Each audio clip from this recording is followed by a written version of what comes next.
ഇന്നത്തെ video Hiroshima Nagasaki ദിന ക്വിസിനോടനുബന്ധിച്ച പ്രധാനപ്പെട്ട ചോദ്യോത്തരങ്ങളാണ്.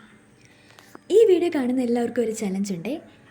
ഈ വീഡിയോയിൽ ഉൾപ്പെടാത്ത ഹിരോഷിമ നാഗസാക്കി ദിന ക്വിസിനോടനുബന്ധിച്ച ഒരു ക്വസ്റ്റ്യനും ആൻസറും കണ്ടുപിടിച്ച് കമൻറ്റ് ചെയ്യണേ. ഏറ്റവും നല്ല ക്വസ്റ്റ്യനും ആൻസറും പിന്നെ എഴുതി വെക്കുന്നതായിരിക്കും. ഓക്കെ, അപ്പോൾ നമുക്ക് വീഡിയോയിലേക്ക് പോകാം. ഹിരോഷിമയിൽ അണുബോംബ് വർഷിച്ച ദിവസം ഏത്? ഉത്തരം 1945 ആഗസ്റ്റ് 6. നാഗസാക്കിയിൽ അണുബോംബ് വർഷിച്ച ദിവസം ഏത്? ഉത്തരം 1945 ഓഗസ്റ്റ് 9.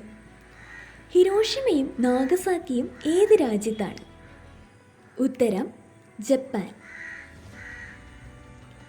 ഹിരോഷിമയിൽ വർഷിച്ച അണുബോംബിൻ്റെ പേരെന്താണ്? ഉത്തരം ലിറ്റിൽ ബോയ്. നാഗസാക്കിയിൽ വർഷിച്ച അണുബോംബിൻ്റെ പേരെന്താണ്? ഉത്തരം ഫാറ്റ്മാൻ. അണുബോംബ് വർഷിച്ചത് ഏത് രാജ്യമാണ്? ഉത്തരം അമേരിക്ക.